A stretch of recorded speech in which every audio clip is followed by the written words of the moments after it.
Hi guys, welcome back to my channel. If you're new here, welcome.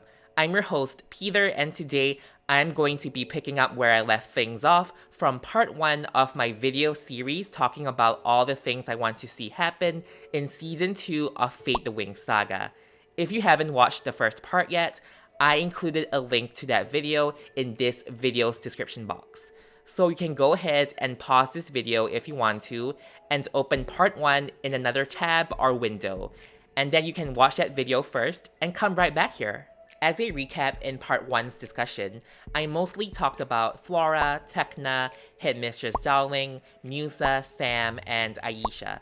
I also touched on fairy transformation magic and the girl's wardrobe. So with that out of the way, let's continue this discussion with the Princess of Solaria herself, Stella. First and foremost, I need to talk about Stella's love life because that seems to be very important to her.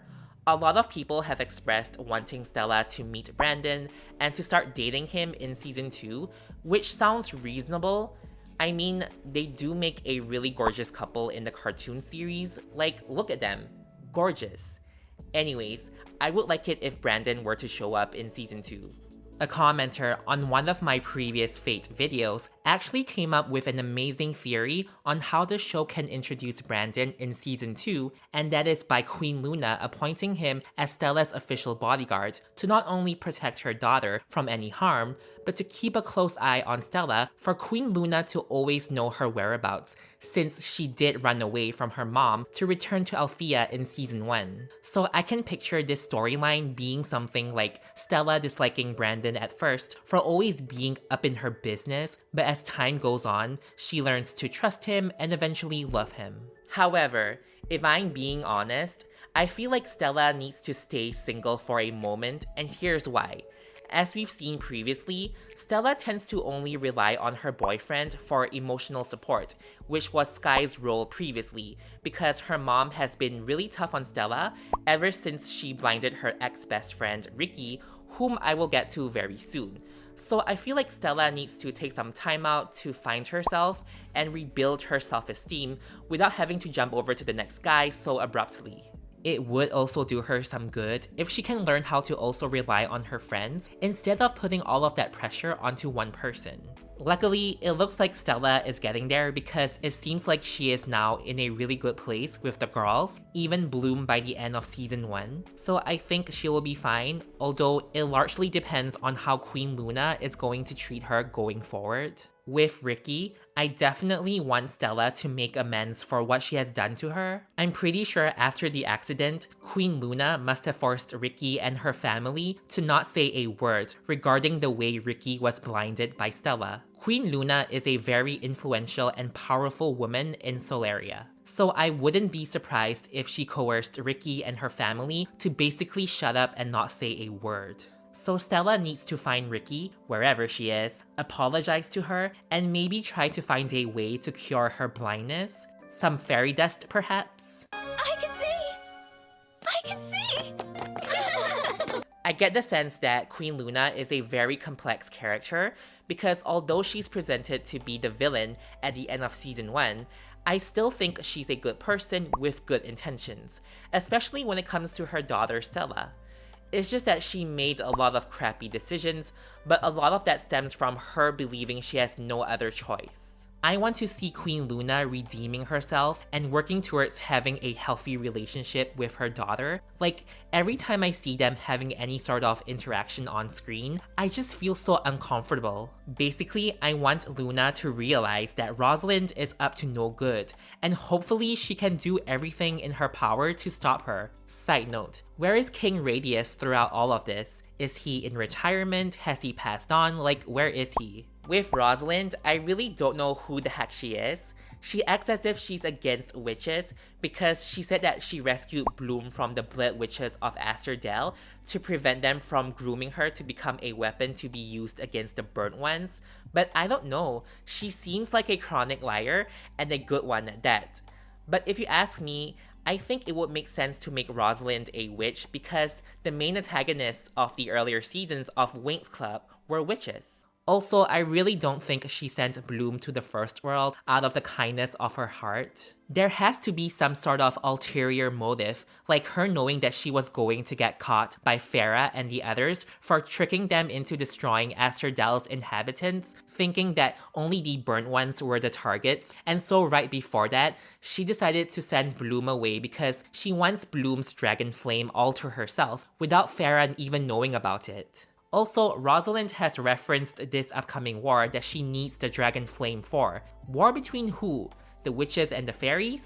Or the fairies and the burnt ones? I haven't a slightest clue. However, I do believe the story of Rosalind saving Beatrix from being killed during the destruction of Asterdel. Therefore, I really think that Beatrix is a witch despite being presented as a fairy with fairy magic in Season 1. Also, you can't have a character on the show who's named after the tricks and not make her a witch, am I right? But in reality, it's all so confusing because don't witches need to do blood sacrifices in order to cast spells? Hence why they're called blood witches. I don't think I've seen Beatrix making a blood sacrifice yet. Unless of course Beatrix is a different kind of witch, but you know what, it's best for me not to think about it too much at this point. Anyways, I think Beatrix has the potential to turn over a new leaf because I feel like she's only acting as the antagonist just because she's being influenced by Rosalind and Andreas, whom the latter actually raised Beatrix when Rosalind was being held prisoner under Althea. Andreas, I don't know what to say about him. I never liked him as King Arendor on WINX Club. I don't think I will like him in Fate either. Sky must feel some type of way about his dad taking care of Beatrix instead of him, on top of pretending to be dead for so many years. But again, Andreas seems to be blindly following Rosalind for no good reason. So is he truly evil? Is anyone truly evil on this show? Moving on to the two characters who had the potential to become great characters in Season 1, but the show pretty much did the both of them dirty, and I'm not sure if they will have the chance to recover after this, and they are Riven and Dane. So, is the show really going to make the only two LGBT characters thus far to be mind-controlled to become the villain's minions? Also, is Riven actually part of the LGBTQ+ community? Because why do I get the sense that he might be straight this whole time, and the only reason why he asked Dane all of these vulgar questions is because he just likes the attention, but doesn't actually find Dane attractive himself? Like, I don't think he has ever given Dane a compliment on his looks. Correct me if I'm wrong.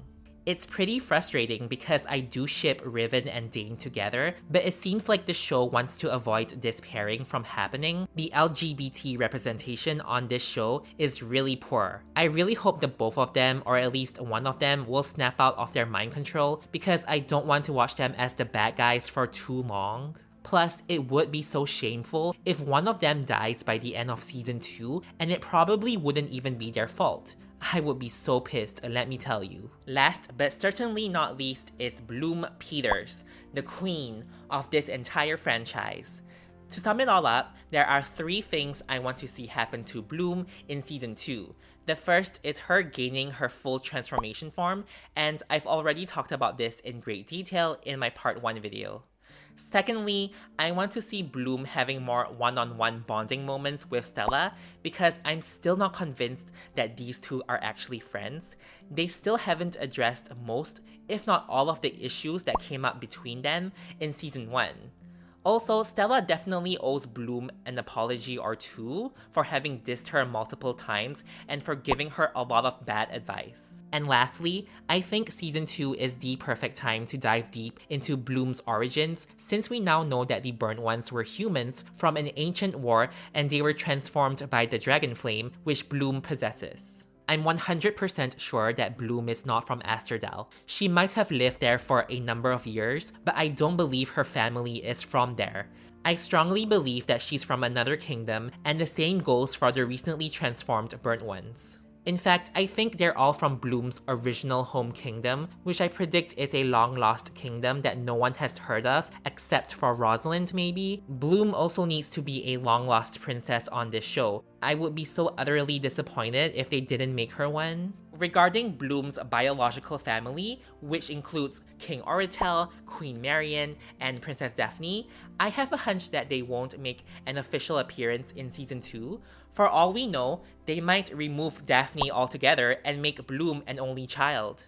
At most, I see them making an appearance in a flashback right before Bloom's birth or something, or maybe they will be introduced in a surprise revelation at the end of Season 2. That is what I'm predicting at the moment because there is so much to explore in Season 2 and I don't think they can fit too much of Bloom's origins. It actually feels like it should be more of a Season 3 kind of thing, you know? Maybe I'm thinking this way because the OG WINX Club series is structured in a manner where we got to know more about what happened to her parents in Season 3 and in the subsequent movie, The Secret of the Lost Kingdom, which in Italian is called Il Segreto del Regno Perduto. So, that's pretty much all of my predictions thus far, as well as all of the things I want to see happen in Season 2. I really enjoyed making these kinds of videos actually. I just love speculations in general. I think I covered all of the important things, but please feel free to give your input down in the comment section in case I left anything out. Also, comment down below on what your opinions are on the things I've talked about in this video. Is your opinion more or less the same as mine, or do you have a much different take? Please like and share this video if you can. Also, don't forget to subscribe to my channel to check out more Fate the WINX Saga and WINX Club content from me. I want you all to have a great day ahead, and I will see you all next time. Bye!